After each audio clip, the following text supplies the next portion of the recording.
Hello, everybody, and welcome to my channel. Thank you so much for passing by. Thank you so much for subscribing. And thank you very much for watching my videos. You are greatly appreciated. Growing up, I was taught about Marcus Garvey, not necessarily in school, but by elders who were around me.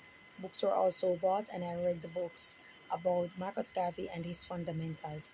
He pushed for Black people to embrace themselves, to love themselves, to push ourselves forward, also to unite as one and do trading with the continent of Africa instead of looking to other countries out there. The teachings of Marcus Garvey spread in Black communities all across the globe, including the Caribbean, Central America, South America, North America, and also over on the African continent. Many persons to this day have embraced the teachings of Marcus Garvey. There are many Garveyites across the globe. People support Marcus Garvey. Now, one of the things that was shocking to Marcus Garvey was him reading about Black people being lynched in the United States, many things that were meted out to Black people. They were, hunted. Black people were being arrested and being wrongfully imprisoned, wrongfully executed. And so he went to the United States to show the Black race that, you can fight for what you want, you can fight for change, you can fight for the unification. However, he was met with something that they call a culture shock. When he went there, he saw something called miscegenation, which is basically interracing, wherein it were Black men that were marrying off white women, mulattoes, and all of that. Not only that, it was also successful Black men who were doing this.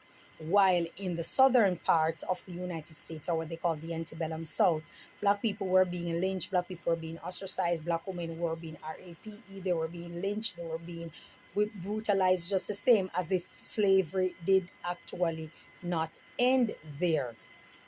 Now, when Marcus Garvey came, he started, running with the notion that a lot of African Americans are sellout because they get their education, they find a way out, they get into high society. But when they get into high society, they did not pull the Black woman with them. They decide that they want to depart from the Black woman and marry someone who they believe is better. In the eyes of Marcus Garvey, it was their slave masters' daughters that they were marrying. And to the African American, he believed that it was a revenge. But Marcus Garvey pushed it that it cannot be a revenge if a woman is living well vicariously through your money. At the end of the day, you're saying that it's a revenge. When all the money is going back into the Black community, you're uplifting these women and you're further pushing Black women into a negative stereotype that she's not worthy to be married, she's not worthy to have a Black husband, and as if you are superior to the Black woman, just like how the slave master or the white man consider themselves superior to Black people. And so Marcus Garvey did not like this at all. Many things started swirling that he's involved in embezzlement, he's involved in tax fraud or tax evasion, and all of these type of things. One thing led to another. Marcus Garvey was arrested and tried, and he was sentenced to prison in the United States. Now, I say that to say this. Marcus Garvey went there and he was teaching that Black people should unite with each other to uplift a race. He went there and he saw something that was quite controversial. Not only was there miscegenation, but at the same time, Black people were being lynched, like I said, in the South. Now, moving up onto 2025, we are seeing so many people that are being invited into the Black community, that are sharing and partaking in the Black culture because they consider it cool, they consider it fun, they consider it an avenue for them to launch or to stand out because they do not look like the average Black man or the average Black woman. And so this is embraced by Black people. And when Black people embrace these type of people, they start participating in the positive and also the negative within the Black culture. And one of the negative that are within the Black culture is racism. The elements of racism is colorism. Elements of colorism is darkism, featureism, where you consider darkism is where you consider the person to be too dark in tone, and so you write them off as ugly. Just similar to racism, because these are elements or subpar for racism. But that is what darkism basically is. Then there is texturism, wherein the person hair texture might not be 4C and stuff like that, and so they're considered to be superior or better than a woman with a 4C hair or coarse hair, the ones that stands like antenna. and has magnets in it. No, there's also featureism, wherein a woman or a man who considers to have a sharper nose or thinner lips or stuff like that, or lighter skin tone, that they will consider them more beautiful, they will consider them more attractive, they will consider them the ones who get the opportunity, whether it be for a job, whether it be in entertainment and all of that. They'll be the preferred persons. And so all of these things come into play when it comes to the Black community. And while inviting other ethnic group and ethnic culture into the Black community, Black people began being plagued by more colorism, elements of racism, and it seemed okay.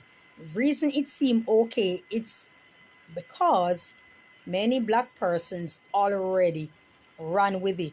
They already ran with the colorism. They already promoted it. And because they already promoted it, when other races were invited or went in or were welcomed by the Black community, they started adopting the same negative behavioral trait, the same darkism, the same featureism, the same texturism, all of that. And they began to be very disrespectful towards Black people.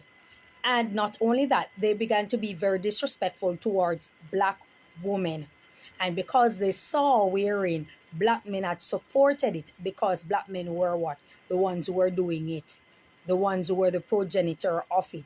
And because they saw them doing it, they start mimicking the same behavior pattern, saying the same disrespectful things to Black women. And they thought that it was cool because everybody's laughing and cheering it on.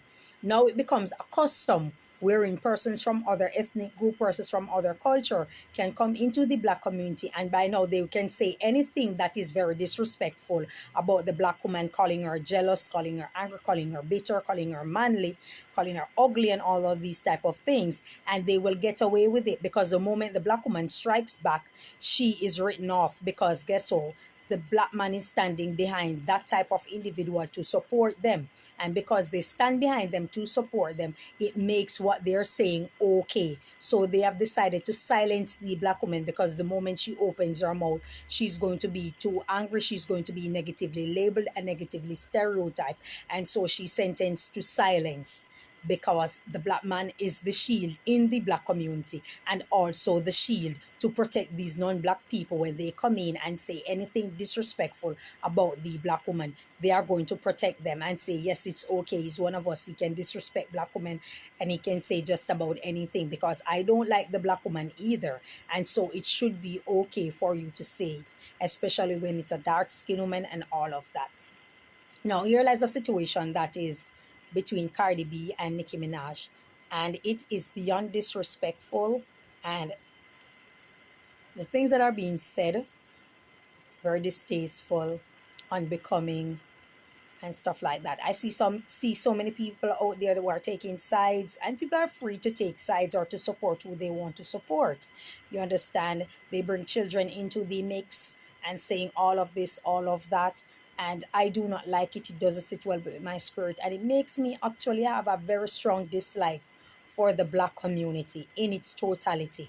And I'll tell you why I say this. Cardi B has never identified herself as a Black woman. She decided she wants to do hip hop. Hip hop started by Black people staying within the Black community, still within the Black community. She came in, she was welcome, whether it be through Atlantic Record, whether it be through Mona Scott Young, Love and Hip Hop, it matters not. The fact of the matter is that she went in, she got signed by Atlantic Records. Black people decide to support her. Black women decided that they're going to support a Cardi B. Cardi B has made some very disparaging comments about women, about Black women, calling them monkey, calling them roach, and all of these type of things. We have also seen where Cardi B, a woman I think lost her baby, and Cardi B was calling the child monkey. The child is unalive, the child is no longer with us. And Cardi B was saying that the monkey is this and monkey is that. And I'm looking into the situation and I'm saying that, why do you people constantly invite these type of people in the community to be disrespectful towards you, and you laugh and egg it on, and when it gets really deep into it, that's the time that you're going to look into it and say, oh, that person is wrong, that person should have never said that, that person is racist, that person is colorist. Why do you constantly do these type of things? Why do you constantly do it? I can answer it. It's simple. You want to be a part of, you want to be seen as equal. You don't want to stand out, you don't want to be your own individual. You want to be seen as equal. You cannot force anybody to see you how they don't want to see you. But what you can do is stand out and identify yourself as a group of people who are different and have something called race pride and nation pride, because you should not at any point in time tolerate anybody disrespecting from another ethnic group, disrespecting the black woman and believing that it is okay. But hello, a lot of you are going to say it's not your business, you don't care about it, you don't care, it's nothing, it's like nothing because you yourself do not like the black woman. So it is okay. But just remember that there's a system out there that is racist towards everybody who happens to be black, regardless of their gender. It is racist and they continue to push it in the media. You guys invited this woman into the black community, getting awards, doing all of this, and she is as racist and she's not being held accountable. You guys are still up and about supporting her. You guys are making excuses for her behavior. Why do you constantly make excuses for the behavior? Because you rather see a Cardi B, whether it be a woman, black woman, or black man, you rather see a Cardi B in hip hop running hip hop than an actual black woman. And that's the bottom line. You rather see someone looking like Cardi B in hip hop. It matters not what she says, it matters not what she does, than a black woman. Doja Cat came in and Doja Cat was doing great. You all like Doja Cat because she's thick in build, she has that big butt, she looked right, she was a very yellow skin tone, racially ambiguous type of female. But when Doja Cat tweets or information came up that she like white men or white this, you men went out and wanted the entire black community to cancel Doja Cat. You guys wanted Doja Cat to be cancelled because she said some things about black men that you did not like. Not only that, she likes white men, she prefers white men. And so you guys wanted the entire black community to cancel Doja Cat. You guys made it known. But when it comes to a Cardi B, it is okay for her to be disrespectful to black women and say just about anything, and it should be okay. There's always another excuse and another excuse and another excuse.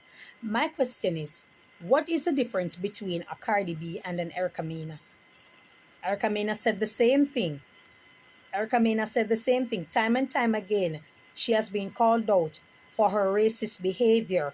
And you guys made an excuse. You guys supported her just the same because you like the appearance of an Erica Mena. So it was okay. And the fact that these women willfully lie with black men. So it was okay.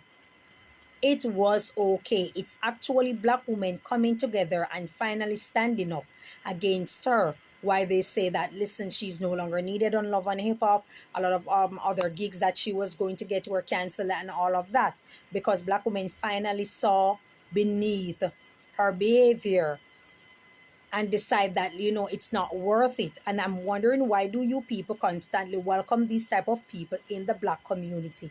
And when you welcome them in the community, they are disrespectful and they are doing it, I'm sorry, to black women. And you sit by, they come in the black community and they say all of these disparaging things, this type of marauding type of behavior. They say all of these type of things about black women. It's black women who are being the butt of the jokes. It's black women who are being laughed at. It's black women who are being cyberbullied. And it's like very mellifluous to the black community. You guys accept it because you're saying that it's not me that she's talking. So you're making an excuse each time for these people behavior. Miss me with all of that. I could care less what beef Cardi B and Nicki Minaj is having and what Nicki says about child and what Cardi B is saying about child. I simply do not care about that. I am questioning, why do you allow these people and welcome them, not even allow, but welcome them in the black community, knowing that they do not like you.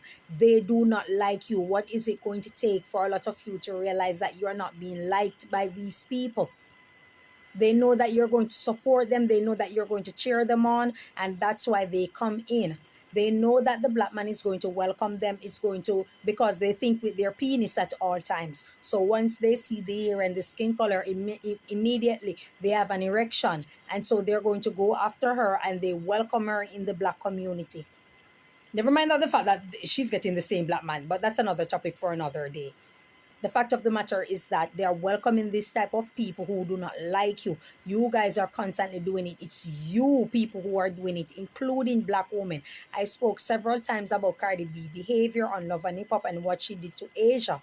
You guys supported it. You guys were over on Instagram wanting to know what is Asia Instagram account, what is her TikTok account, just so you could go over there and cyber attack the woman. You guys did that. You guys proudly did it. Now all of a sudden you're finally seeing it, you're finally understanding it. How many of them do you see come over in the black community and do these type of things? There's Angie Martinez who is out there. Does Angie Martinez, who has a voice, does she come out and speak out against the behavior of Cardi B? Absolutely not, because she is also prejudiced. She is prejudiced and a colorist. If it was not okay and she knew that it was not okay, she would have said something about it. It matters not how close you and this person are. You speak to them in private and allow them or ask them to come out and make a public apology. She did not. She's an enabler. A lot of these people are enablers. That's why they're quiet and they're silent about it. It should not be tolerated at any point. You guys are sending all these people, and a lot of them are talentless. They do not have any talent. They do not have any talent. How can you dress up an individual, put them to hip hop and put a mic in their phone and have them put a mic in their hand? I'm sorry. Have them go in studio reciting something and then you're calling it talent and saying that she's talent. Put on a costume on them and have them recite something in a studio and saying that it's talent. That's what hip hop is all about. Is that what hip hop has been reduced to? Dressing up an individual, having them do multiple surgeries, looking like a freak of nature, put them in the studio, give them something to recite, and there goes an artist that deserves the Grammy. Inflated sales and all these type of things that are, what the hell is happening in hip hop? What the hell is happening in hip hop? And when Nicki speak about it, you guys are saying that she should not, she's miserable, she's this, she's that. She isn't supposed to speak out on it. This is her career that she's speaking about.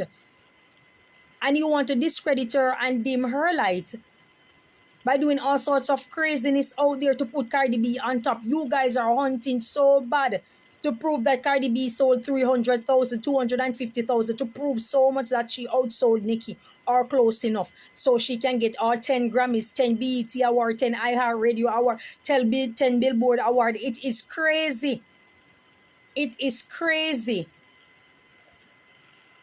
At least put someone with some sort of talent then to challenge Nicki. If you really want her to be challenged, at least get a female who is talented. But you guys are so hell-bent and you dress up these nasty people from other culture, Dominican, Puerto Rican, whichever culture out there, and you put them in the black community. When you put them in the black community, they parade around and promote this type of nasty, degradable lifestyle and thinking that it's okay because this is how little black girls are supposed to behave. This is how they are supposed to behave. I'm starting to think that the black Americans do not really have a culture. There isn't a culture to them, and that could be the issue. Maybe I'm thinking wrong. Probably there isn't a culture to the African American community more so. You know, there's Caribbean, lots of Caribbean people like the Jamaican, Trinidadian, as a Jamaican myself, Trinidadian and all of that. And so they have the festival, they have the food, they have the this, they have the that.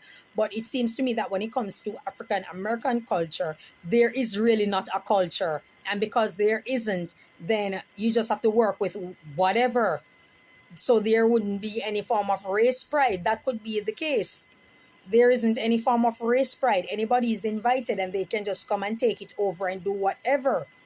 We see a lot of non-black in our culture, like the Shensia, the Sean Paul. We've seen them coming up, but these people are homegrown Jamaican people with a root in Jamaica. A root in Jamaica. But in the African American, it seems as if anybody can come from a different culture and come over into your culture and just make it, turn it into one derelict state. And then it's okay. You just dress up these individuals, let them recite some things and have them parade around, and all black women who are actually talented, working so hard, bleaching, doing free promotion, bleaching at night, that is, doing free promotion to get their talent out there and to get signed. And you can easily just take one individual out there who's doing all sorts of crazy clown things on the internet. that are oftentimes diabolical, immoral acts. And because it's cute, you take them and use the major labels, sign them and say, oh, let me dump them in the black community because the black community will accept them. Dump them in the black community. They will eat it up. They are going to consume it. They're going to love her. Black girls are going to love you because you are non-black and you are saying what they want. You're saying the most ratchet things and you're catering to the hood rat type of black woman. They're going to love, the black men are going to love you. All you need to do is blow up your butt. The black men are going to love you. Cardi B is literally on Breakfast Club and saying that she was dancing with other women when she was a stripper and all these black women were getting tipped or making more money than her and they look like monkeys. She's literally saying that the black women look like monkeys. And the only reason they were making more money than her is because their butt were big. So she went and blew up her bottom. This is what she thinks of you. And you guys sat down and you buy that album. You buy that album. As Nicki said, the album is cursed. Look what it created. Look what it created. And had all of these women ignored it, it wouldn't have made any difference. It would not have made any difference. As a matter of fact, way worse would have happened. Trust me, way worse would have happened. Because they would have gone above and beyond to cancel out Nicki, to cancel out Jay, to cancel out all women out there with talent who are not in support of Cardi. I see Cardi B's sister coming out and calling JT ugly. You are not good looking. You are not pretty. You are not good looking. You are not pretty. Maybe there are 1 and 2 type of black men out there who are prejudiced, self-hating, demonic type of energy who will put you on a pedestal, but you are not cute, you are not pretty, and you're certainly not better looking than JT. You are not better looking than JT. Cardi B's sister is not better looking than JT. And she's certainly not better looking than any other woman out there. But because you guys are such demonic type of people and racist, then you're going to support anything out there. You're going to support as long as it's non-black. You're going to jump up and you're going to support it. No matter how disrespectful these people are. No matter how disrespectful these people are to the black woman, you are going to support it. So it made me not want to be around you people because you're scary. That's evil. If you can see something that is so nasty be meted out to you, to your sister, to your friends, and you're cheering it on and egging it on, that means that there's no loyalty in you people. There's no form of loyalty. And where there is no loyalty, you best depart. You best depart. You best not let them know anything about you. They should never be privy to your privacy. You should never confide in them about anything. You should not be doing business with them, investing with them. Because you're going to lose. There's no loyalty. You are going to lose. And it's such a sad situation. People thinking that it's okay and it's cool. The nasty things that are being said. She sat down. I'm not talking about the feud. I'm talking about the things that are said, things that have been said, not just by Cardi B, but so many of these non-black women who come over into the black community and they can scrape up the culture. And when people talk about it, you want to downplay it and you want to be disrespectful to people as if they're not supposed to say anything about it, as if they're supposed to be silenced and allow you to come in the community and take over and do, because there's some nasty, thirsty ass man out there with, some sick, perverted mind who crave and lust after the flesh is going to jump up and get excited and sign them, manage them, put them out there and give them all the accolades and all these type of things. Just because. And I'm so sick and tired of it. I'm sick and tired of it.